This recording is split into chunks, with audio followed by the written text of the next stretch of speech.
মেয়ের আশায় একের পর এক সন্তান নিতে থাকে জিয়ং। মেয়ে তো হয়ই না, বরং তার পরিবার পরিণত হয় একটি ছোটখাটো ফুটবল টিমে। তবে তার জীবনে ঝামেলা হয়ে আসে তারই এলাকার এক কুকুর, যে এলাকার বাকি সব কুকুরকে প্রেগনেন্ট করে বেড়াতো। আর তার যন্ত্রণায় অতিষ্ঠ ছিল পুরো গ্রামবাসী। এখন এই কুকুর জিয়ং এর জীবনে কি কি ঝামেলা পাকায় সেটাই দেখব আজকের এই funny Korean series the pork কাটলেটসে। শুরুতেই আমরা একটা কুকুরকে দেখি, আর এই কুকুরটির নাম হলো বায়েগ্গু। সে যেখানে থাকে সেখানের আশেপাশে প্রতিবেশীর যত মেয়ে কুকুর আছে সবার সাথে সে সম্পর্ক করে এবং তাদের সবাইকে প্রেগনেন্ট করে দেয়। বোঝাই যায় এই কুকুরের চরিত্রের সমস্যা। তো বায়েগ্গু সারাক্ষণই সব জায়গায় মেয়ে কুকুরের সন্ধানে ঘুরতে থাকে। ওর এছাড়া আর কোনোই কাজ নেই। আর তার এই নেচারের জন্য সেই গ্রামের সবাই তো অনেক বেশি ফ্রাস্ট্রেটেড। তারা কোনোভাবে বায়েগ্গুর হাত থেকে তাদের কুকুরকে আটকাতেই পারছিল না। তো তখনই একদিন দেখা যায় বায়েগ্গু ঘুরতে ঘুরতে একটি বিদেশি মেয়ে কুকুরের প্রেমে পড়ে যায়, যার নাম হলো শ্যারন। তো সে শ্যারনকে দেখে তার কাছে আসতে গেলে সেখানেই চলে আসে তার মালিক, অর্থাৎ শ্যারনের মালিক। সে এসেই তাকে বাঁচিয়ে নেয় আর বায়েগ্গুকে খেতে দিয়ে সেখান থেকে চলে যায়। আর এরপর বায়েগ্গুও সেখান থেকে যায়। কিন্তু এরপর শ্যারনের মালিক গ্রামের হেড জিয়ং এর কাছে চলে আসে বায়েগ্গুর ব্যাপারে নালিশ করতে।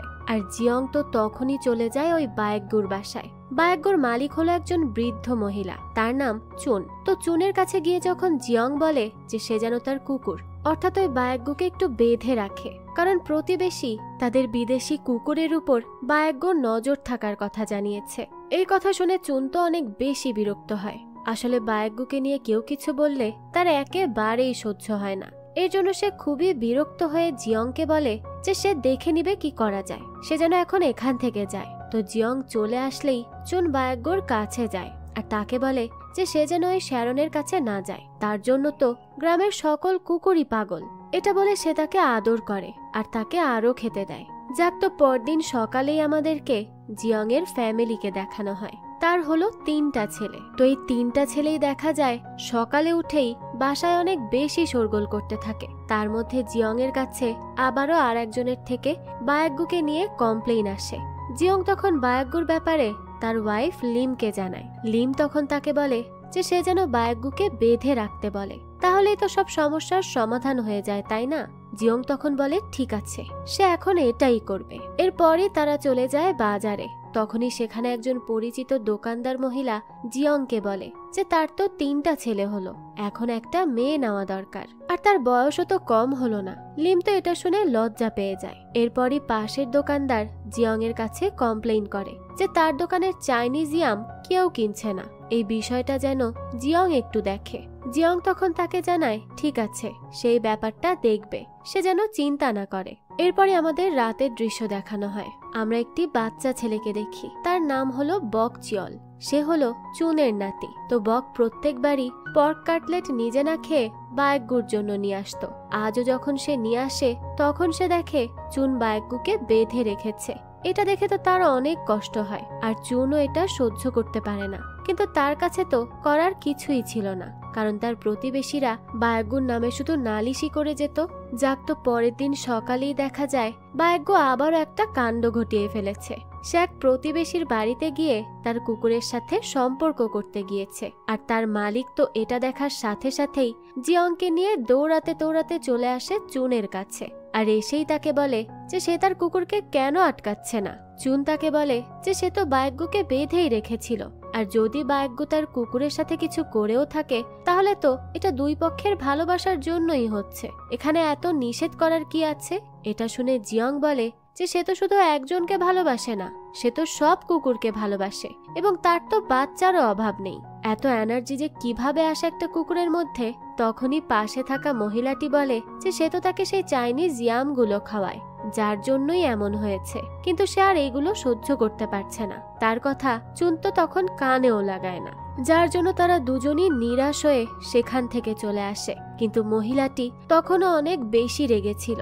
সে জিয়ংকে এই ব্যাপারে কিছু করতে বলে। জিয়ং বলে যে সে তো কুকুরটিকে বেঁধে রেখেছিল, কিন্তু বকচিয়ল হয়তো তাকে ছেড়ে দিয়েছে। তখনই সেখানে একটা কিউট মেয়ে তার বাবার সাথে আসে, আর এই মেয়েটি হলো আরিয়াম। জিয়ং মেয়েটিকে অনেক ভালোবাসে। তো রিয়াম সবাইকে বলে যে বকচিয়ল বায়গ্গুকে অনেক বেশি ভালোবাসে আর প্রত্যেক কুকুরের মালিক তাদের কুকুরকে আগলে রাখলেই তো হয়। এটা শুনে তো মহিলাটি আরো বেশি রেগে যায়। তখনই জিয়ং বাচ্চাটিকে বাসায় পাঠিয়ে দেয় যাতে এখানে আর কোনো ঝামেলার সৃষ্টি না হয়। এরপরই সে নিজের কাজে যায়। দৃশ্য পরিবর্তন হলে আমরা দেখতে পাই জিয়ং একটি স্বপ্ন দেখতে থাকে। সে দেখে যে সে তার মেয়ের সাথে খেলছে। এর থেকেই বোঝা যায় তার একটি মেয়ের কত শখ। সে সবসময়ই একটি মেয়ে চেয়েছিল, কিন্তু বিধাতা তো তাকে তিনটা ছেলের বাবা বানিয়ে দিয়েছে। আর এই তিনটা ছেলে অনেক বেশি লাফালাফি আর দৌড়াদৌড়ি করতে থাকে, যে কারণে সে অনেক বেশি বিরক্ত হয়ে গেছে। তো পরদিন সকালে সে কোনোভাবে ঘুম থেকে ওঠে। এরপর লিম খাওয়ার সময় বলে যে তার তো বমি বমি লাগছে। আর এটা শুনে তো দুইজন অনেক বেশি ঘাবড়ে যায়। তাই লিম তার প্রেগন্যান্সি টেস্ট করতে যায়। সেই সময় সে প্রে করতে থাকে যেন সে কোনোভাবে প্রেগন্যান্ট না হয়, কারণ 3 ছেলের যন্ত্রণায় সে অলরেডি অতিষ্ঠ। আর এক বাচ্চার যন্ত্রণা সে নিতে পারবে না। কিন্তু দেখা যায় যে সে তো আবারও প্রেগন্যান্ট হয়েছে। এবার তো সে অনেক বেশি কমপ্লেন করতে থাকে এই বিষয়টা নিয়ে। কিন্তু জিয়ং তো অনেক বেশি খুশি ছিল, কারণ সে তো একটা মেয়ের আশায় ছিল। তো সে লিমকেও শান্ত করে আর বলতে থাকে সবকিছু ঠিকঠাক ভাবেই হবে, সে যেন চিন্তা না করে। এ বলেই সে কাজে চলে আসে। সেখানে এসেই সে একটি বক্স খুঁজে সেখান থেকে একটা ডল বের করে আর সেটি নিয়ে সে তার মেয়ের কথা ভাবতে থাকে। সেভাবে তার মেয়ে হলে সে তার সাথে অনেক মজা করবে, তার সাথে সব সময় খেলা করবে আর মেয়েটা অনেক কিউট হবে আর তাকে সে খুব ভালোবাসবে। এইসব ভাবতে ভাবতেই সে গাছে পানি দেওয়ার পটকে তার মেয়ে মনে করে গান গাইতে থাকে। তখনই সেখানে দিয়ক স্যাম আসে আর তাকে ডেকে বলে যে সে কি করছে, পাগল হয়ে গেছে নাকি। তখনই জিয়ং তাকে লিমের প্রেগন্যান্সির ব্যাপারে জানাতে যায়, কিন্তু এটা জানাতে গিয়েও সে জানায় না। তখনই একটু কিছু বুঝতে পেরে স্যাম তো বারবার তার কাছে জানতে চায় আর বলে যে এটা সে কাউকে বলবে না, সে দয়া করে এটা বলুক সে কি বলতে চাচ্ছিল। তো জিয়ংও তো তার কথা শুনে তাকে বিশ্বাস করে আর সবটা বলে দেয়। এরপর রাতে দেখানো হয় লিম বাইরে দাঁড়িয়ে জিয়ং এর আসার অপেক্ষা করছিল। তখনই জিয়ং বাসায় আসে আর দেখে লিম অনেক বেশি চিন্তিত। সে তো বুঝতে পারে না কি হয়েছে। লিম তখন তাকে বলে যে তাদের কি আবারও মেয়ের আশা করে এই বয়সে বাচ্চা নেওয়া উচিত হবে। তখনই জিয়ং বলে যে সেও ডিয়কের মতো মেয়ে বাচ্চার বাবা হতে চায় আর সে লিমের মতো অনেক সুন্দরও হবে। এসব শুনে লিম বলে যে সেই পুরো ব্যাপারটা নিয়ে খুবই এম্বারেসড ফিল করছে। এই বয়সে বাচ্চা নেওয়াটা খুবই লজ্জার ব্যাপার। জিয়ং বলে যে কিসের লজ্জা, তারা তো হাজবেন্ড ওয়াইফ আর এটা খুবই স্বাভাবিক একটা ব্যাপার। তখনই লিমের হঠাৎ সন্দেহ হয় আর সে জিয়ং এর কাছে জানতে চায় যে সে কাউকে ব্যাপারে জানায়নি তো।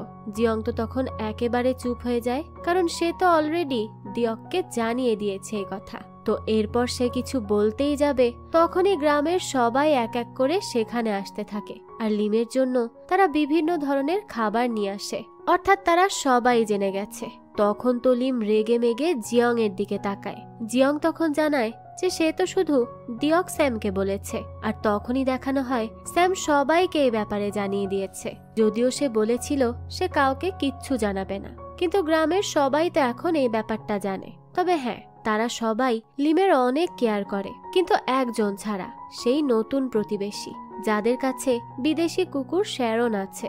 সে গ্রামের সবার থেকেই ডিস্টেন্স মেইনটেইন করে চলে, কিন্তু তার হাজবেন্ড এগুলো করে না। সে যখন জানতে পারে যে জিয়ং এর ওয়াইফের বাচ্চা হবে এবং সবাই তা সেলিব্রেট করছে, তখন সেও তার ওয়াইফকে ভয়তে ভয়তে গিয়ে এই ব্যাপারে বলতে থাকে আর বলে যে তার লিমকে দেখতে যাওয়া লাগবে না, কিন্তু সে চাইলে কিছু মিষ্টি আর ফ্লাওয়ার পাঠাতে পারে। তবে তার ওয়াইফ তো এটা শুনে খুবই বিরক্ত হয় এবং তার হাজবেন্ডকে তার কাজে যেতে বলে। কিছুক্ষণ পরই দেখানো হয় শ্যারনের কাছে আবারও বায়গ্য আসে আর বায়গ্যকে খুঁজতে খুঁজতে দাদি চুনও সেখানে চলে আসে। তখন সে দেখে শ্যারনের মালিক বায়গ্যকে অনেক কথা শোনাচ্ছে, তাকে তার শ্যারনের আশেপাশে আসতেও সে মানা করছে। যা শুনে চুন তো অনেক বেশি রেগে যায়, কারণ বায়গ্যকে তো সে অনেক বেশি ভালোবাসে। তাকে কেউ এভাবে কথা শোনাবে তার তা একদমই পছন্দ না। তাই সে ওই মহিলাকে বলে যে এটা তার গ্রাম নাকি যে সে যা চাইবে তাই হবে। চুন তার সাথে আর কথা না বাড়িয়ে ওখান থেকে চলে আসে। এরপরই দেখানো হয় জিয়ং আর গ্রামের বাকি সবাই মিলে তাদের গ্রামের একসময়ের বিখ্যাত ইয়াম সেল হচ্ছে না এই ব্যাপারটা নিয়ে অনেক বেশি চিন্তায় ছিল। তারা তো একসময় এই ইয়াম বিক্রি করে অনেক টাকা ইনকাম করত, কিন্তু এখন এগুলো আর কেউই কেনে না। বরং যা অর্ডার এসেছিল সেগুলো ফেরত পাঠানো হয়। এটা নিয়ে তো সবাই অনেক বেশি ফ্রাস্ট্রেটেড হয়ে যায়। তখন আরো ফ্রাস্ট্রেশন অ্যাড করার জন্য সেখানে চলে আসে শ্যারনের মালিক। সে এসেই তো চিৎকার করতে শুরু করে এবং জিয়ংকে বলে যে সে যেন বায়গ্যুকে আটকে রাখে। সে বায়গ্যুর জ্বালায় অতিষ্ঠ হয়ে যাচ্ছে। জিয়ং তো তখন তার উপর অনেক বেশি রেগে যায় আর তাকে বলে যে তার কথায় তো সে আর কাজ করবে না, তার সময় হলে সেই বিষয় নিয়ে দেখবে। কিন্তু সে তখনও কোনো কথা শোনে না আর তার সাথে আবারও চিল্লাতে থাকে। তখনই সেখানে থাকা জাং, যে সেই গ্রামেই থাকে, সে তো অনেক বেশি রেগে যায়, কারণ সেও ইয়ামের সমস্যা নিয়ে চিন্তায় ছিল। তাই জাং শ্যারনের মালিককে অনেক বেশি কথা শোনায়। তাকে বলে যে এই গ্রাম তার একার না, আর বায়গ্যু তার শ্যারনকে টাচ করলে সে তো পচে যাচ্ছে না। এইসব কথার সাথে সাথে সে অনেক গালিও দিতে থাকে। এর মধ্য দিয়েই তাদের দুজনের মধ্যে মারামারিও শুরু হয়ে যায়। সেই সময়ে জিয়ং এবং সেখানে থাকা বাকি সবাই তাদেরকে কোনো মতে আটকানোর চেষ্টা করে, কিন্তু সেই সময়ই জিয়ং এর মাথায় ধাক্কা লাগে আর সে যখন পড়ে যেতে থাকে তখনই তার মাথায় একটা বুদ্ধি আসে। তার মূলত বায়গ্যুর কথা মনে পড়ে যায়। সে এটা জেনেছিল যে বায়গ্যু চুনের নাতি বকচিয়লের আনা তাদের সেই ইয়াম খায়, আর এর জন্যই তার পুরুষত্ব অনেক বেশি। আর এটা মনে পড়ার সাথে সাথে তার মাথায় একটা বুদ্ধিও চলে আসে। তাই সে সরাসরি চলে যায় চুনের কাছে আর তাকে গিয়ে একটি কন্ট্রাক্ট দেয়, যেখানে লেখা ছিল যে তারা বায়গ্যুকে দিয়ে তাদের ইয়ামের কমার্শিয়াল করাবে এবং সবাইকে জানাবে যে তাদের ইয়াম কত ভালো। এতে তো পুরুষদের পুরুষত্ব বৃদ্ধি পায়, আর এই অ্যাড দেখলে তো ইয়ামের সেল অনেক বেড়ে যাবে, আর সেখান থেকে যেই টাকা আসবে সেটা দিয়েই তারা বায়গ্যুর সার্জারি করাবে, যাতে করে সে এমন করে সবাইকে অতিষ্ঠ না করতে পারে। এভাবেই তারা এক ঢিলে দুই পাখি মারবে। চুনও এবার তার কথায় রাজি হয়ে যায়। এরপরই দেখানো হয় লিম আল্ট্রাসাউন্ড করাতে যায় এবং সে তো অনেক ভয়তে থাকে যে এবারও আবার তার ছেলে না হয়। এদিকে জিয়ং তো তার থেকেও বেশি চিন্তা করছিল। তখনই ডাক্তার লিমকে জানায় যে তার ছেলে হবে এবং একটা না, দুটো। এটা শুনে তো লিম চিৎকার করে ওঠে, আর জিয়ং যখন এসে এটা জানতে পারে তারও তো অনেক বেশি খারাপ লাগে এবং কিভাবে তারা 5টা ছেলেকে মানুষ করবে সেটা নিয়েই ভাবতে থাকে। এরপরই সে খুব ফ্রাস্ট্রেটেড হয়ে চলে যায় ডিঅক্স্যামের কাছে এবং তাকে বলে যে এটা হয়তো তার কোনো অভিশাপের কারণেই হচ্ছে। ডিঅক্স্যাম তখন তাকে কোনো সিম্প্যাথি দেওয়ার বদলে তাকে নিয়ে আরো মজা করতে থাকে। জিয়াং তো আরো চিন্তায় পড়ে যায় আর শুরু করে ড্রিঙ্ক করা। যাক, তো পরদিন সকালেই গ্রামের সব মহিলারা মিলে মাঠে সবজি তুলতে যায়। তখন সবাই তাকে বলতে থাকে যে সে 5টা ছেলে কিভাবে মানুষ করবে, আর তারা যদি একটু শান্ত হতো তাহলেও তো হতো। কিন্তু তারা তো শান্ত না, একজন আর একজনের থেকে বেশি চঞ্চল। লিম তখন অনেক বেশি ভাবতে থাকে। তখনই সেখানে আসে ডিঅক্স্যাম। সে এসেই বলে যে তাদের বায়গ্যুর সার্জারি না করিয়ে জিয়ং এর সার্জারি করানোর কথাই ভাবা উচিত, যাতে করে সে আর বাবা না হতে পারে। লিম তো তখন এটা নিয়েই ভাবে আর তার জিয়ং এর উপর অনেক বেশি রাগ হয়। এর জন্য সে জিয়ং এর কাছে গিয়ে এই ব্যাপারে বলতে থাকে যে তার জন্য সে প্রেগনেন্ট হচ্ছে বারবার। এসব তার আর ভালো লাগছে না, তাই সে যেন তার সার্জারি করিয়ে নেয়, না হলে সে এখান থেকে চলে যাবে আর কখনোই আসবে না। কিন্তু জিয়ং তার কথা শুনে রাজি না হলে লিম সেখান থেকে চলে যায় জাং এর বাসায়। জাং এর বাসায় বাকি সবাই আসলে সে সবার সামনে কাঁদতে থাকে এবং বলে যে তার তো জীবন শেষ হয়ে যাচ্ছে, সে আর বাঁচতে পারছে না, জিয়ংকে সার্জারি করাতেই হবে। কিন্তু সে তো মানছে না। এগুলো নিয়ে কথা বলতে বলতেই সেখানে চলে আসে শ্যারনের মালিক, অর্থাৎ নোনা। সে এসেই জাং এবং বাকি সবার কাছে ক্ষমা চায় আর বলে যে আসলে সে কখনো মা হতে পারবে না, এর জন্য সে সব সময় কষ্টে থাকতো। আর যখন সে লিমের মা হওয়ার কথা শোনে তখন ফ্রাস্ট্রেশনে এসে সে বায়গ্যুকে অনেক কথা শোনায়। তার কষ্টের কথা শুনে তো সবার এখন তার উপর মায়া হয়, তাই সবাই তাকে ক্ষমাও করে দেয়। তখনই তারা জিয়ংকে নিয়ে কথা বলতে থাকে। সে সময় নুনা জানায় যে তার হাজবেন্ড এই সকল সার্জারি বিষয়ক ডাক্তার, তাই সে যেন জিয়ংকে তার হাজবেন্ডের সাথে কথা বলতে বলে। এরপরই রাতের বেলা দেখানো হয় জিয়ং একা তার বাচ্চাদের সামলাতে পারে না। তখনই তার কাছে জাংয়ের কল আসে। জাংয়ের পাশে বসে লিম তাকে বলে যে সে যেন সার্জারির বিষয়ে নুনার হাজবেন্ডের সাথে আজকেই দেখা করে, না হলে সে আর কখনো বাসায় ফিরবে না। জিয়ং তখন না চাইতেও নুনার হাজবেন্ডের সাথে দেখা করে, কিন্তু সে যে কি বলবে কিছুই বুঝতে পারে না, তাই সে আবারও ওখান থেকে চলে আসে। পরদিনই দেখা যায় গ্রামের মহিলা মণ্ডল এবং ডিঅক্স্যাম মোড়েই বসে থাকে, কারণ তারা নুনার কাছ থেকে শুনতে চাচ্ছিল যে কালকে জিয়ং তার হাজবেন্ডের সাথে কি কথা বলেছে। তখন নুনা এসে জানায় যে জিয়ং কোনো কথা না বলেই চলে গেছে। এটা শুনে তো তারা সবাই অনেক বেশি ফ্রাস্ট্রেটেড হয়ে পড়ে। এরপরই সেখানে জিয়ং চলে আসে আর তাদের কথা শুনে ফেলে। চুন তখন জিয়ংকে জানায় যে সে বায়াগ্গুর সার্জারি করাতে রেডি আছে, এখন এর জন্য জিয়ংকেও করাতে হবে। তাদের সবার জোরাজুরিতে পরে জিয়ং নুনার হাজবেন্ডের কাছে অ্যাপয়েন্টমেন্ট নিয়ে নেয়। সেখানে গিয়ে নুনার হাজবেন্ড তাকে বুঝিয়ে বলে, সে বলে এই সার্জারি কোনো মেজর সার্জারি না এবং এতে কোনো ক্ষতিও হবে না, শুধু সে আর বাবা হতে পারবে না। জিয়ং তখন অলমোস্ট তার কথায় রাজি হয়ে সার্জারির জন্য সাইন করতে যাবে, কিন্তু তখনই সে আবার ভয় পেয়ে বলতে থাকে যে তার ভাবতে আরো কিছু সময় লাগবে। এরপরই রাতে জিয়ং এর কাছে তার একটা ছেলে ঘুমাতে আসে। সে এসে তার কাছে শুয়ে পড়লে জিয়ং তাকে বলতে থাকে যে তার মায়ের জন্য তার অনেক কষ্ট হয়, সে তাদেরকে জন্ম দিতে অনেক কষ্ট করেছে, কিন্তু সে যেটা করতে চাচ্ছে সেটি করলে তার কাছে নিজেকে অসম্পূর্ণ মনে হবে, তাই সে বুঝতে পারছে না তার কি করা উচিত। এগুলো বলতে বলতে সে দেখে তার ছেলে তো ঘুমিয়ে পড়েছে। তখনই তার কাছে ডিঅক্স্যামের কল আসে এবং সে তাকে ড্রিঙ্ক করার জন্য ডাকে। সেখানে তাদের সাথে নোনার হাজবেন্ডও ছিল। তো তার কাছে জিয়ং আবারও এই সার্জারি নিয়ে জানতে চায়। সে আর ডিঅক্স্যাম দুজন মিলেই তাকে বোঝায় যে সার্জারি তো একদম ইজি এবং মাত্র 15 মিনিট লাগে। আর এরপরই নুনার হাজবেন্ড জানায় যে সে তার সার্জারি অনেক আগেই করেছে, কারণ তার ওয়াইফ নুনা অনেক বেশি রাগী। সে তাকে বলেছিল যে সে চিটিং মানতে পারবে, কিন্তু সৎ ছেলে মেয়ে সহ্য করতে পারবে না, এর জন্য তাকে না চাইতেও এটা করতে হয়। এই বলেই সে কাঁদতে থাকে, কারণ সে যদি কোনোভাবে চিটিং করত আর সেখানে তার কোনো বাচ্চা হয়ে যেত তখন তো তুল কালাম বেঁধে যেত। তাই এই সব কিছু এড়াতেই সে তার অপারেশন করতে বাধ্য হয়। আর এর থেকেই বোঝা যায় যে নুনা তার নিজের কারণে বাচ্চা না হওয়ার কথাটা মিথ্যা বলেছিল। তো এরপর থেকে সাহস পেয়ে ডিঅক্স্যামও বলে যে আরিয়াম হওয়ার পর সেও এই সার্জারি করায়, কারণ তার আর বাচ্চার দরকার ছিল না। তাদের কথা শুনে জিয়ংও এবার ভরসা পায় আর সার্জারি করাতে রাজি হয়ে যায়। এরপর সে সেই রাতে লিমের সাথে দেখা করে এবং তাকে সেই সার্জারির এগ্রিমেন্টের পেপারটাও দেখায়, যেখানে সে সাইন করেছে দেখে লিম তো অনেক বেশি খুশি হয় এবং তার সাথে আবারও বাসায় চলে আসে। পরদিনই দাদি চুনকে দেখানো হয়। সে বকচিয়লকে পর্ক কাটলেট খাওয়ানোর কথা বলে তাকে চেক আপের জন্য নিয়ে যায়, যেখানে বিশেষ করে ছেলেদের চেক আপ করা হয়। তো বক তো জানতো না যে তার ছোটখাটো একটা সার্জারি হবে। এদিকে জিয়ং এরও আজকে সার্জারি হওয়ার কথা।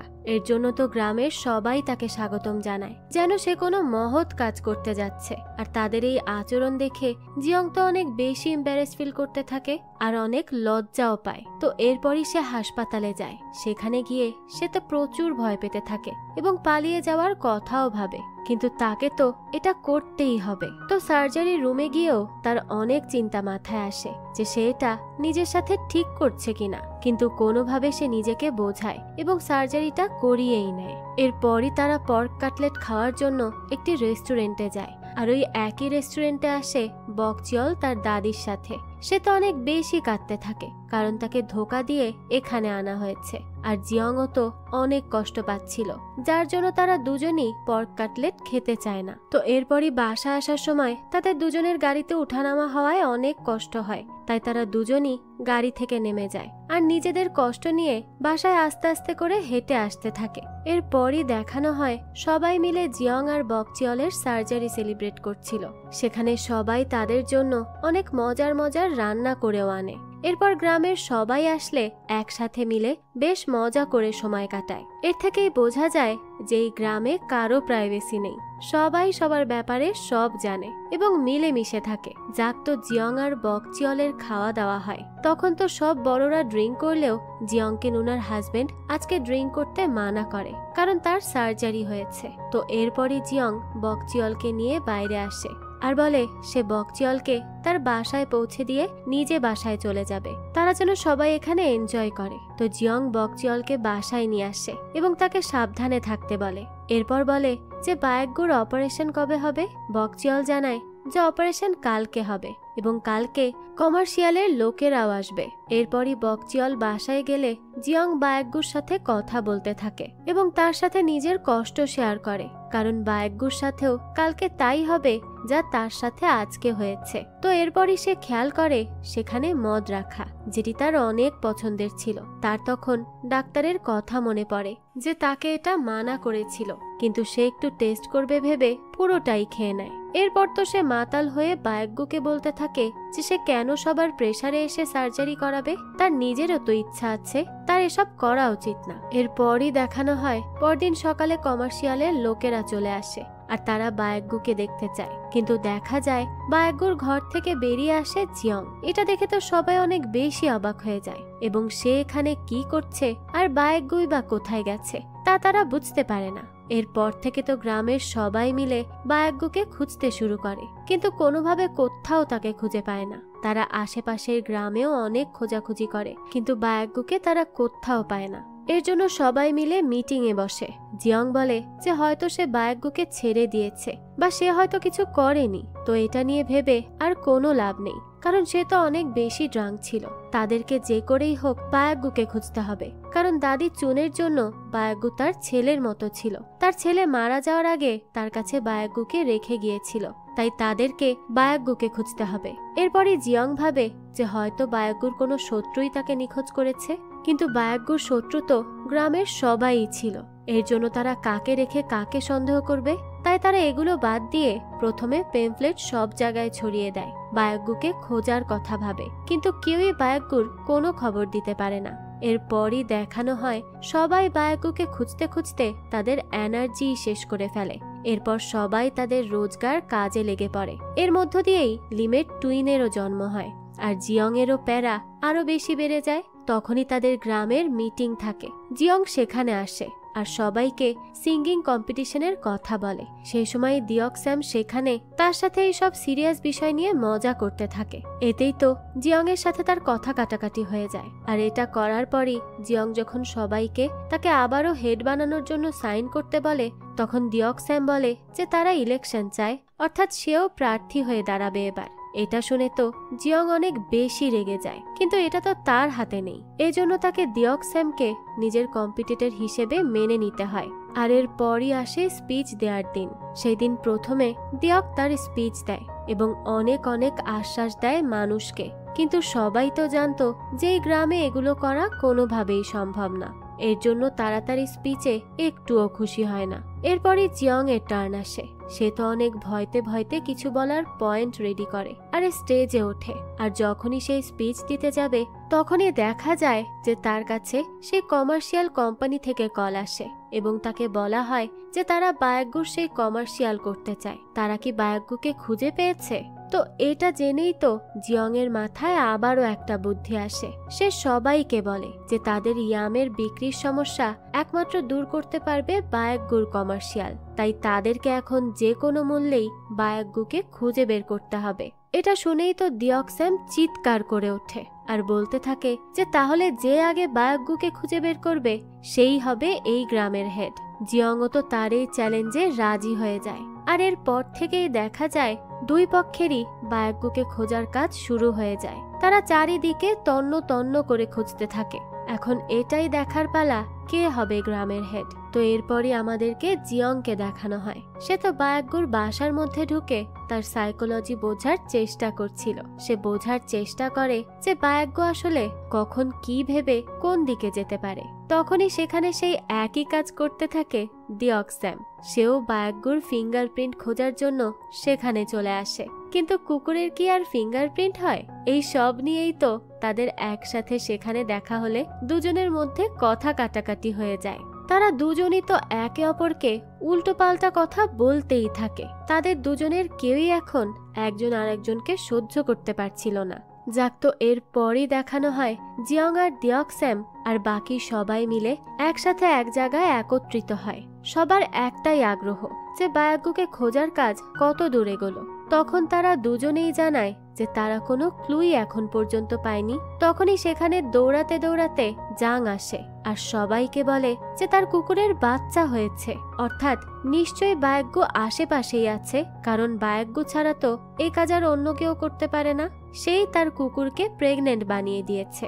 এটা জেনেই তো জিয়ং আর দিয়ক দুজনই বলে ওঠে যে বায়েককে কোনো কিছুর লোভ দিয়ে তাদের কাছে আনতে হবে, আর সেই জিনিসটি হলো পর্ক কাটলেট, যা সে অনেক বেশি পছন্দ করে। এটা শুনেই তো দুজন দৌড় দিয়ে পর্ক কাটলেট খোঁজার জন্য বেরিয়ে পড়ে, কিন্তু তারা আশেপাশের সব দোকানে খুঁজতে থাকে, তবে কোথাও পর্ক কাটলেট খুঁজে পায় না। এটা তো তারা বেশ চিন্তিত হয়ে যায়। তো এরপরই তারা এই পর্ক কাটলেট খুঁজতে সোজা চলে যায় শহরে, আর সেখানে গিয়ে একটা শপে তারা দুজনই একই সময়ে পর্ক কাটলেট পেয়ে যায়, আর তাড়াতাড়ি করে বাসায় এসে খুব সুন্দর করে মেরিনেট করে এবং যত মজার করে পারা যায় তত মজার করে রান্না করে। কিন্তু তারা এত বেশি কাটলেট বানিয়ে ফেলে যে গ্রামের বাকি সবাই তো সেই কাটলেটের গন্ধে বিরক্ত হয়ে যায়। তারা তাদের এত কম্পিটিশন দেখে তো কোনোভাবে এগুলো থামানোর কথা ভাবে, কারণ এগুলো আর নেওয়া যাচ্ছে না। তো সবার আগে এই চিন্তা আসে নুনার মাথায়, আর যেহেতু তার হাজবেন্ডের সাথে জিয়ং আর ডিয়ক্সামের অনেক ভালো সম্পর্ক, এর জন্য সে তাকে তাদের দুজনের সাথে এই ব্যাপারে কথা বলতে বলে। যদি কোনোভাবে এদেরকে থামানো যায়, সে প্রথমে বলে যে গ্রামের বিষয়ে তার এভাবে হস্তক্ষেপ করা উচিত না, কিন্তু নুনার কথা তো সে কখনো ফেলতেও পারে না। এর জন্য সে তখনই তার সাথে দেখা করার জন্য দুজনকে ডেকে পাঠায়। তো এরা দুজনই তো দুজনকে দেখে প্রথমে কথাই বলতে চায় না, কিন্তু ডাক্তার তাদেরকে বুঝিয়ে বলে। সে তাদেরকে বলে যে তারা একে অপরের বন্ধু, তাও আবার অনেক বছর ধরে, তাই তাদের শুধুমাত্র হেড হওয়া নিয়ে আর বায়াগ্যকে খোঁজা নিয়ে নিজেদের এই সম্পর্কটা এভাবে শেষ করা উচিত না, আর দয়া করে তারা যেন পর্ক কাটলেট বানানো বন্ধ করে দেয়। সবাই বিরক্ত হয়ে যাচ্ছে। তখন তারা দুজনও নিজেদের ভুল বুঝতে পারে আর সবকিছু আবারও আগের মতো ঠিকঠাক করে নেয়। এরপর তারা সবাই একসাথে মিলে ড্রিঙ্ক করে। তো যখন জিয়ং ডাক্তারের কাছে জানতে চায় যে তার সার্জারি তো অনেক দিন হলো, তো সে কি এখন তার বউয়ের সাথে ইন্টিমেট হতে পারবে, ডাক্তার তাকে বলে হ্যাঁ সে পারবে। এটা শুনে তো জিয়ং অনেক বেশি খুশি হয়। এরপরই সে চলে যায় তার বাসায় আর লিমকে বলে যে তারা ফাইনালি ইন্টিমেট হতে পারবে। এরপরই তারা দুজন খুব ভালো সময় স্পেন্ড করে। যাক, তো পরদিন সকালেই বকচিয়লকে দেখানো হয়। সে তার দাদি চুনের সাথে মিলে খাবার খাচ্ছিল, কিন্তু তখনই তার বায়াগ্গুর কথা মনে পড়ে, তাই সে আর খাবার খায় না, আর তার খাবার হাতে নিয়ে বলে যে সে আর খাবার খাবে না, খাবার ফেলে দিবে। এটা বলেই সে চলে যায়, কিন্তু দেখা যায় সে খাবার ফেলে দেওয়ার বদলে সেটি নিয়ে সোজা স্টোর রুমে চলে যায়, আর সেখানেই আমরা বায়াগ্গুকে দেখতে পাই। তখনই আমাদের দেখানো হয় সেই কমার্শিয়ালের দিন। সেদিন বকচিয়লের পেটে ব্যথা করলে সে বাথরুমে যায়, আর তখনই তার জন্য টিস্যু পেপার নিয়ে আসে বায়াগ্গু। এভাবে সে সেদিনই বায়াগ্গুকে খুঁজে পায়, কিন্তু এই ব্যাপারে কাউকে বলে না, কারণ কাউকে বললে তো সবাই এসে তাকে সার্জারি করাতে নিয়ে যাবে। এরপরই দেখানো হয় জিয়ংকে। সে আবারও পর্ক কাটলেট বানালে লিম তাকে সেগুলো বাইরে অন্য গ্রামের কারো কাছে দিয়ে আসতে বলে, কিন্তু কেউ তো তা নিতে চায় না। তখনই সে দেখে বকচিয়ল তার হাতে কাটলেট নিয়ে বাসার দিকে যাচ্ছে। এটা দেখে সে ভাবতে থাকে যে বকচিয়ল তো কাটলেট পছন্দ করে, তাই সে তাকে ওই কাটলেটগুলো দিবে। কিন্তু তখনই সে বকচিয়লকে ডাকতে থাকলে সে তো শুনতেই পায় না। এর জন্য জিয়ং তার বাসায় চলে যায়, আর সেখানে গিয়ে সে স্টোর রুমে কিছু আওয়াজ শুনতে পায়, আর তখনই দেখা যায় দরজা খুললে তার উপর এসে পড়ে বায়াগ্গু। তাকে দেখেই তো সে অনেক বেশি খুশি হয়ে যায় আর বলে সে পেয়ে গেছে। কিন্তু তখনই বকচিয়লকে সেখানে আসতে দেখে সে বুঝে যায় যে বকচিয়লই তাকে এত দিন ধরে লুকিয়ে রেখেছে। তো এরপরই সে আলাদা করে তার কাছে জানতে চায় যে সে এটা কেন করলো। তখন বকচিয়ল বলে যে সে চায় না বায়াগ্গুর সার্জারি হোক, সে এত কষ্ট নিতে পারবে না, তারও তো একটা জীবন আছে। এগুলো শুনে জিয়ং কিছু একটা রিয়েলাইজ করে। এরপরই সে সবাইকে বায়াগ্গুর ব্যাপারে ভালোভাবে জানানোর জন্য সবার জন্য রান্না করে এবং সবাইকে কমিউনিটি রুমে ডাকে।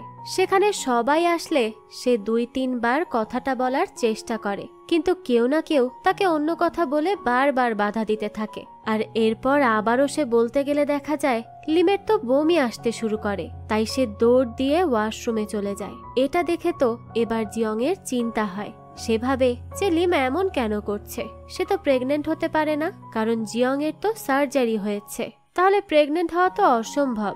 লিমও বলে যে সে প্রেগনেন্ট না, এমনিতেই এমনটা হচ্ছে তার সাথে। কিন্তু এটা নিয়ে জিয়ং এর মনে সন্দেহ খানিকটা থেকেই যায়। তো তো এরপর যখন রাতের বেলা লিমের বমি পায় তখন সে লিমকে প্রেগন্যান্সি টেস্ট করাতে বলে। সে টেস্ট করতে থাকলে এদিকে জিয়ং ভাবতে থাকে যে তার পক্ষে তো আর বাবা হওয়া সম্ভব না, তাহলে এটা কার বাচ্চা? কিন্তু এই এলাকার বাকি দুজন পুরুষ হলো ডিঅক্স্যাম আর ডাক্তার, আর তারা দুইজনও তো বাবা হতে সক্ষম না। তাহলে এটা কার বাচ্চা হতে পারে, নাকি বাচ্চা হবে না? সে এরকম বিভিন্ন ধরনের উদ্ভট উদ্ভট চিন্তা করতে থাকে। ঠিক তখনই লিম চিৎকার করে ওঠে আর বলতে থাকে যে সে আবারও প্রেগনেন্ট হয়ে গেছে। এটা দেখে তো জিয়ং কিছুই বুঝতে পারে না। সে মনে করতে থাকে যে ডাক্তার হয়তো তার সার্জারি ঠিক মতো করেনি, তাই এই অবস্থা। এটা ভেবেই তো সে তাড়াতাড়ি করে ডাক্তারের কাছে যায় তার প্রশ্নের উত্তর খুঁজতে। তো সেখানে গিয়েই সে ডাক্তারের কাছে জানতে চায় যে সে তার অপারেশন কি ঠিক করে করেছিল, কোনো সমস্যা হয়নি তো? অপারেশন তো 100% সাকসেসফুল ছিল, তাই না? ডাক্তার বলে হ্যাঁ, সবকিছু তো ঠিকঠাকই ছিল, কোনো সমস্যা নেই। কিন্তু সে এই কথা কেন জানতে চাচ্ছে? এটা শুনেই জিয়ং সেখান থেকে বেরিয়ে যায়। এরপরই সে তার ওয়াইফ অর্থাৎ লিমের উপর সন্দেহ করতে থাকে, তাই সে সেখান থেকে পালিয়ে যায়। তার তো আর কিচ্ছু ভালো লাগছিল না। তো পরদিন সকালেই দেখা যায় ডিঅক্স্যাম কোনোভাবে এই সব কিছুর ব্যাপারে জেনে যায়। তাই সে দৌড়ে গিয়ে সবাইকে জানায় যে লিম তো আবারও প্রেগনেন্ট। আর এই কথা শুনে জিয়ং কোথাও পালিয়ে গেছে, কারণ সে তো বাবা হতে পারবে না। তাহলে এটা কিভাবে সম্ভব হতে পারে? এগুলো শুনে তো গ্রামের সবাইও অনেক অবাক হয়, আর এরপরই পুরো গ্রামে এই ব্যাপারটা ছড়িয়ে যায়। এরপর তারা সবাই মিলে জিয়ংকে খুঁজতে থাকে। এইদিকে লোকমুখে শুনে নুনাও এই ব্যাপারে জেনে যায়, তাই সে তার হাজবেন্ডকে কল করে। এরপর তাকে বলে যে সে জিয়ং এর কেমন অপারেশন করিয়েছে, তার ওয়াইফ তো প্রেগনেন্ট। ডাক্তার বলে যে সে যেন জিয়ংকে তার কাছে চেক আপের জন্য আসতে বলে, না হলে তো সে এর কারণ বলতে পারছে না। সে তো অপারেশনটা ঠিকঠাক মতোই করেছিল, কিভাবে এসব হলো সেটা তো সে নিজেও বুঝতে পারছে না। তখনই আমাদের জিয়ংকে দেখানো হয়। সে এদিক ওদিক ঘুরে বেড়াতে থাকে। সে তো একদম পাগলের মতো হয়ে গিয়েছিল, সবকিছু তার কাছে কষ্টের মনে হচ্ছিল। আর এরপরই সে ভোরবেলা অনেক ড্রিঙ্ক করতে থাকে। তাকে দেখে সবাই বলতে থাকে যে তার বউ তাকে চিট করেছে নাকি, যে সে এমন করছে। কেউ এগুলো বললে তো জিয়ং অনেক বেশি রেগে যায় আর তাদেরকে আচ্ছা মতো কথা শোনায়। তো তখন এই দিকে লিম তাকে খুঁজতে খুঁজতে সেখানে চলে আসে, আর এরপর তার সামনে বসে বলে যে তারা তো কত বছর ধরে সংসার করে, এখনো সে তাকে বিশ্বাস করতে পারলো না। সে কেন তাকে চিট করবে? সে তো জিয়ংকেই ভালোবাসে। জিয়ং তখন তাকে বলে যে তার ভুল হয়ে গেছে, তার এরকম করা উচিত হয়নি। কিন্তু সে তো এমন হওয়ার কারণটা বুঝতে পারছে না। অপারেশন করার পরও সে প্রেগনেন্ট কিভাবে হয়ে গেল? লিম তখন বলে যে ডাক্তার তাকে এ বিষয়ে কথা বলার জন্য তার সাথে দেখা করতে বলেছে, তাই সে যেন ডাক্তারের কাছে যায়। তো এরপরই তারা ডাক্তারের সাথে দেখা করে আর তার সব চেক আপের পর বলে যে আসলে অপারেশনের পরও তার মধ্যে বাবা হওয়ার কিছু ক্ষমতা ছিল, যা 6 মাসের মধ্যেই চলে যেত। কিন্তু সে তো তার আগেই তার স্ত্রীর সাথে ইন্টিমেট হয়েছে, এর জন্য তারা আবারও প্রেগনেন্ট হয়ে গেছে। কিন্তু নুনার হাজবেন্ডও হয়তো এই ব্যাপারটা তখন বুঝতে পারেনি, তাই সে তার ওয়াইফের সাথে ইন্টিমেট হওয়ার পারমিশন দিয়ে দিয়েছিল।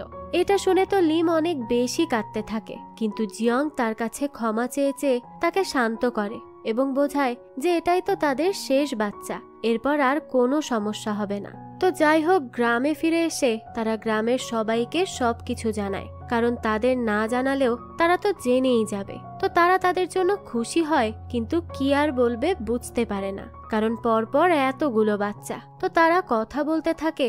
তখনই পাশ থেকে বকচিয়ল তার সাথে করে বায়গুর জন্য পর্ক কাটলেট নিয়ে যেতে থাকে, কিন্তু তাকে দেখে তার কাছে তার দাদি চুন আসে আর সে কাটলেটের প্যাকেট লুকিয়ে ফেলে। দাদি তখন তাকে তার সাথে থাকতে বললে বকচিয়ল বলে যে তার পেটে ব্যথা করছে। এটা বলে বাহানা করে সে বাসায় চলে যায়।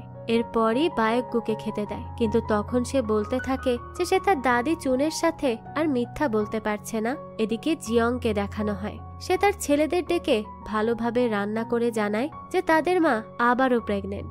এটা শুনে তো ছেলেগুলো খুবই ফ্রাস্ট্রেটেড হয়ে যায়। তারা বলে যে এত বাচ্চা দিয়ে তারা করবেটা কি? তখন জিয়ং তাদের কোনোভাবে লোভ দেয় আর বলে যে তাদেরকে তাদের ছোট টুইন 2 ভাইয়ের খেয়াল রাখতে হবে এবং ভালোভাবে চলতে হবে। তো বাচ্চাগুলোও তখন রাজি হয়ে যায়। পরদিনই দাদি চুনকে দেখানো হয় সে তার চুল কালার করে। এরপরই সে বকচিয়লকে বলে যে বেঁচে যাওয়া হেয়ার ডাই ফেলে দিতে, কিন্তু হেয়ার ডাই দেখে চিয়লের মাথায় একটা বুদ্ধি আসে। এরপরই দেখানো হয় দাদি চুন শহরে যাচ্ছিল। তখনই সে বকচিয়লকে দিয়কস্যামের সাথে যেতে বলে, কারণ দিয়কস্যাম আজ তার স্কুলের দিকে যাবে, তাহলে তাকে বাসের জন্য অপেক্ষাও করতে হবে না।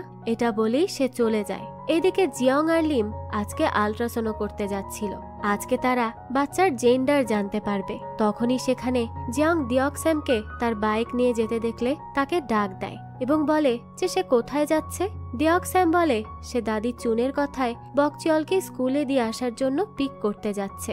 এটা শুনে তো তার বায়েকগুর কথা মনে পড়ে। আসলে যেদিন সে বায়েকগুকে খুঁজে পেয়েছিল তখন তার সাথে বকচিয়লের চুক্তি হয়েছিল যে বায়েকগুকে যে বকচিয়ল তার ওখানে লুকিয়ে রেখেছে এটা তারা দিয়কের থেকে লুকিয়ে রাখবে, না হলে সে এটাকে পুঁজি বানিয়ে ইলেকশনে জিতে হেড হয়ে যাবে। বকচিয়লও তার কথায় রাজি হয়ে যায়। তো এই কথা মনে করে জিয়ং তাড়াতাড়ি করে তার বউকে গাড়িতে নিয়েই বকচিয়লের কাছে আগে পৌঁছে যায় এবং তাকে ইশারায় জানিয়ে দেয় যে সে যেন আজ বাসে করে চলে যায় আর বায়েকগুকে সামলে রাখে। বকচিয়লও তার কথা বুঝতে পারে আর তাকে আশ্বাস দেয় যে সে সবকিছু সামলে নিবে। এরপর সে তার দাদির সেই হেয়ার ডাই নিয়ে বায়েকগুর গায়ে লাগায় এবং তাকে সাদা কুকুর থেকে কালো কুকুর বানিয়ে দেয় যাতে কেউ তাকে চিনতে না পারে। এদিকে দেখানো হয় জিয়ং লিমকে নিয়ে হাসপাতালে যায়। সেখানে গিয়ে তো সে চিন্তা করতে থাকে যে এবার তার কি বাচ্চা হবে। তখনই লিম চিৎকার করে ওঠে। জিয়ং তো ভয়তে তাড়াতাড়ি সেখানে যায় আর তখনই সে জানতে পারে যে ফাইনালি এবার তার মেয়ে হবে আর এজন্যই লিম খুশিতে চিৎকার করেছিল। তারা দুজন তো অনেক বেশি খুশি হয়। তাদের খুশির তো কোনো ঠিকানাই থাকে না। আর এই খুশিতে তারা গ্রামের সবাইকে নিয়ে মহাভোজের আয়োজন করে। সবাই সেখানে তাদের জন্য অনেক খুশি ছিল আর সবাই মিলে রান্না বান্নাও করছিল। তখনই দিয়কস্যাম রান্নার জন্য এক্সট্রা কাঠ খোঁজে। সেই সময় দাদি চুন তাকে বলে যে কাঠগুলো তার বাসার স্টোরে আছে। দিয়কস্যাম তখন সেখানেই যেতে থাকে। এদিকে জিয়ং এসে যখন এই কথা শোনে তখন তো সে আর কিচ্ছু ভাবে না। সে সোজা বকচিয়লকে বিপদের কথা বলে তাকে নিয়ে সেখানে চলে যায়। কিন্তু এইদিকে দিয়কস্যাম সেখানে বায়েকগুকে পেয়ে যায়, কিন্তু প্রথমে সে তাকে চিনতে পারে না। এরপর যখন সে তার নাম ধরে ডাকে তখন বায়েকগু লেজ নাড়লে দিয়কস্যাম বুঝে যায় যে এটিই বায়েকগু। আর এটা বুঝতে পেরে সে চিৎকার করে বলতে থাকে পেয়ে গেছে, সে পেয়ে গেছে। তো তার চিৎকার শুনে সবাই সেখানে চলে আসে, কিন্তু দেখে কুকুরটি বায়েকগুর মতো দেখতে না। আর তাছাড়া এইবার যখন দিয়কস্যাম তার নাম ধরে ডাকে তখন সে ডাকও শোনে না। কিন্তু তখনই দিয়কস্যাম তাকে পর্ক কাটলেট খাওয়ানোর কথা মনে করে। এটা তো বায়েকগুর ফেভারিট, সে এটাকে না বলবে না। কিন্তু দেখা যায় কাটলেট তার সামনে নিয়ে রাখলেও সে মুখ খোলে না, কোনো ইন্টারেস্টই দেখায় না। এটা দেখে তো সবাই দিয়ককে উল্টো পাল্টা বলে আর বাসায় পাঠিয়ে দেয়। কিন্তু দেখা যায় সবাই ঠিকই বুঝতে পারে যে এটা বায়েকগু, কিন্তু তারা দিয়কস্যামকে হেড না বানানোর জন্য সত্যিটা লুকিয়ে যায়। তবে তখনই তারা ভাবে যে তারা তাদের ইয়ামের প্রমোশন কিভাবে করবে। তখন লিমের মাথায় একটা বুদ্ধি আসে আর দেখানো হয় কমার্শিয়াল থেকে লোকও চলে আসে আর তারা জিয়ং এর শুট করে, কারণ তার পুরুষত্ব তো বায়েকগুর থেকেও বেশি ছিল, কারণ তার 5টা ছেলে আর 1টি মেয়ে। তো এটা বলে সে ইয়ামের প্রমোশন করে। এরপর সেখানে বায়েকগু বেরিয়ে আসলে কমার্শিয়ালের লোকেরা বলে যে তাদের কুকুরকে তারা কালার কেন করেছে। এটা শুনে দিয়কস্যাম কিছু বুঝতে না পারলে তাড়াতাড়ি করে জিয়ংকে বলে যে এটা বায়েকগু না, এটা হায়াকগু। এরপরই আমাদেরকে ফ্ল্যাশব্যাক দেখানো হয়। বকচিয়ল বায়েকগুর অনেক ট্রেনিং দেয় এবং তাকে বোঝায় যে সে যেন অন্যের থেকে পর্ক কাটলেট না খায়। অনেক ট্রেনিং দিতে দিতে বায়েকগু ঠিকই বুঝে যায়। তো এর জন্যই সে দিয়কের দেওয়া কাটলেট খায়নি। কিন্তু এরপর দাদি চুনের ফ্ল্যাশব্যাক দেখানো হয়। সে একটি দোকানে যায় আর সেখানে নিজের জন্য হেয়ার ডাই না নিয়ে কুকুরের জন্য নেয়। অর্থাৎ সে আগে থেকেই জানতো যে বায়েকগু তার নাতির কাছেই আছে, কিন্তু সেও তো বায়েকগুকে সার্জারি থেকে প্রোটেক্ট করতে চেয়েছিল। আর সে এটাও চেয়েছিল যেন বায়েকগুর ইনভলভমেন্ট ছাড়াই ইয়ামের প্রবলেমও সলভ হয়ে যায়। তো আসল মাস্টার মাইন্ড তো সেই ছিল। তো এই দৃশ্যের সাথেই এই মজার গল্পটা এখানেই শেষ হয়। তো এই গল্পটা আপনাদের কাছে কেমন লেগেছে সেটা অবশ্যই আমাদেরকে কমেন্ট করে জানাবেন। যদি এতটুকু ভালো লেগে থাকে তাহলে একটি লাইক দিয়ে যাবেন। আর হ্যাঁ, আমাদের এই চ্যানেলে কিন্তু প্রতিনিয়তই নতুন নতুন ভিডিও আপলোড করা হয়। সেই সব ভিডিওর আপডেট পেতে আমাদের চ্যানেলটিকে সাবস্ক্রাইব করে বেল আইকনে অল দিয়ে রাখতে কিন্তু ভুলবেন না। আর একটা কথা, আপনার আমার মতো মুভি লাভারদের জন্য আমরা নিয়ে এসেছি সুলভ মূল্যে নেটফ্লিক্সের সাবস্ক্রিপশন, যেটি পেয়ে যাবেন আমাদের ফেসবুক পেজ এইচবি শপে। পেজের লিংক ডেসক্রিপশন বক্সেই দেয়া আছে। আজকে তাহলে এই পর্যন্তই, আবারও হাজির হব নতুন কোনো ভিডিও নিয়ে। সেই পর্যন্ত সবাই ভালো থাকবেন আর আমাদের চ্যানেলের সাথেই থাকবেন। ধন্যবাদ।